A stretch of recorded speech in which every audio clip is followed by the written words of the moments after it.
Assalamualaikum warahmatullahi wabarakatuh. Izin perkenalkan diri, saya Muhammad Alexander, NPM 2021021021, ingin mempresentasikan tentang sifat dan karakteristik hukum Islam. Yang satu adalah sempurna, artinya utuh, lengkap segalanya. Kesempurnaan hukum Islam, syariat dapat dilihat dengan diturunkannya syariat Islam dalam bentuk yang umum mengglobal permasalahannya, kecuali hal-hal yang bersifat langgeng. Nas memuat prinsip-prinsip hukum terperinci, konkret, dan teknis. Misalnya, masalah kepribadatan, perkawinan, perceraian, dan warisan diterangkan secara terperinci. Syariat Islam dapat benar-benar menjadi petunjuk universal dengan bentuk yang umum dan global tersebut. Syariat Islam juga dapat diterima di semua tempat, di setiap saat juga. Diharapkan hukum Islam dapat berlaku sepanjang masa. Sifat dan karakteristik hukum Islam yang kedua yaitu elastis, mudah diubah bentuknya dan mudah kembali dibentuk ke asal, lentur dan luas. Keelastasiannya mencakup di segala bintang kehidupan manusia, baik jasmani maupun rohani, baik mengenai hubungan manusia dengan Tuhannya maupun hubungan interaksi secara sesama manusia, juga tuntunan mengenai kehidupan manusia di dunia dan di akhirat. Hukum Islam memperhatikan segala aspek kehidupan manusia, baik di bidang muamalah, ibadah, jinayah, dan siasah, dan bidang-bidang lainnya. Namun segala aturan yang diatur oleh hukum Islam itu tidak berarti pula menjadikan hukum Islam memiliki dogma yang beku, keras, dan memaksa.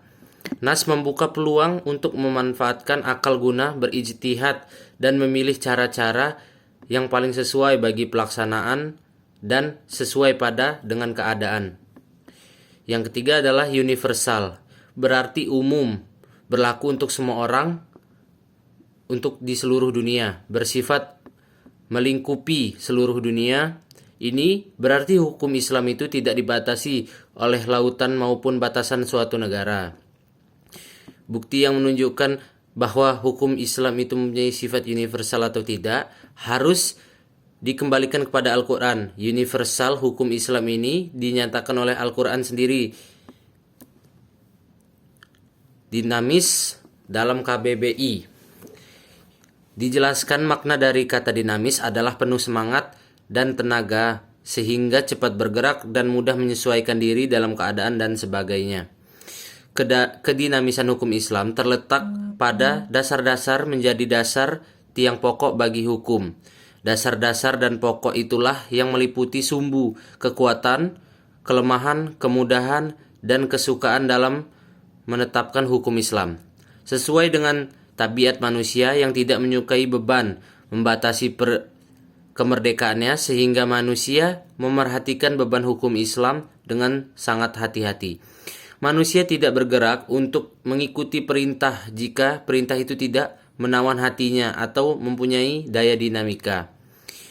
Syariat Islam dapat menarik manusia dengan amat cepat dan manusia bisa menerimanya dengan ketetapan hati, karena Islam menghadapkan pembicaraan kepada akal dan mendesak manusia bergerak dan berusaha serta memahami kehendak fitrah yang sejahtera.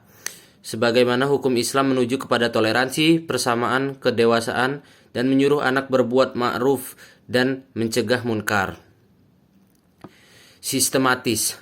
Syariat Islam bersifat sistematis, artinya ia mencerminkan sejumlah doktrinnya bertalian dan berhubungan di antara satu dengan lainnya secara logis. Beberapa lembaga saling menguntungkan dan berhubungan satu dengan lainnya. Perintah sholat di dalam Al-Quran selalu diiringi dengan perintah menunaikan zakat. Perintah untuk makan dan minum diiringi dengan kalimat tetapi jangan berlebih-lebihan. Demikian pula dengan lembaganya pengadilan dalam Islam tidak akan memberikan hukum potong tangan bagi pencuri keadaan sedang kacau dan terjadi kelaparan. Tidak akan memberikan hukuman rajam bagi pezina dan kebiasaan berpakaian yang belum diterapkan sebagaimana yang dikehendaki oleh hukum Islam itu sendiri. Selanjutnya, hukum Islam bersifat ta'abudi dan ta'akuli.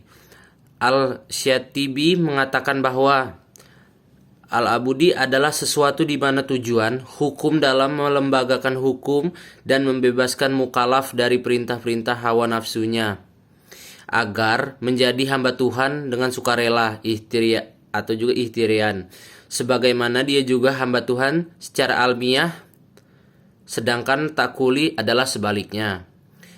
Selanjutnya bersifat ta'abudi. Lebih jelasnya, ta'abudi adalah suatu bentuk ibadah yang tujuan utamanya untuk mendekatkan diri kepada Allah Subhanahu wa taala, yakni beriman kepadanya dalam segala konsekuensinya, berupa ibadah yang mengandung sifat ta'abudi murni, artinya makna yang terkandung di dalamnya tidak dapat dinar khuruma kullah al-mauna atau supra rasional.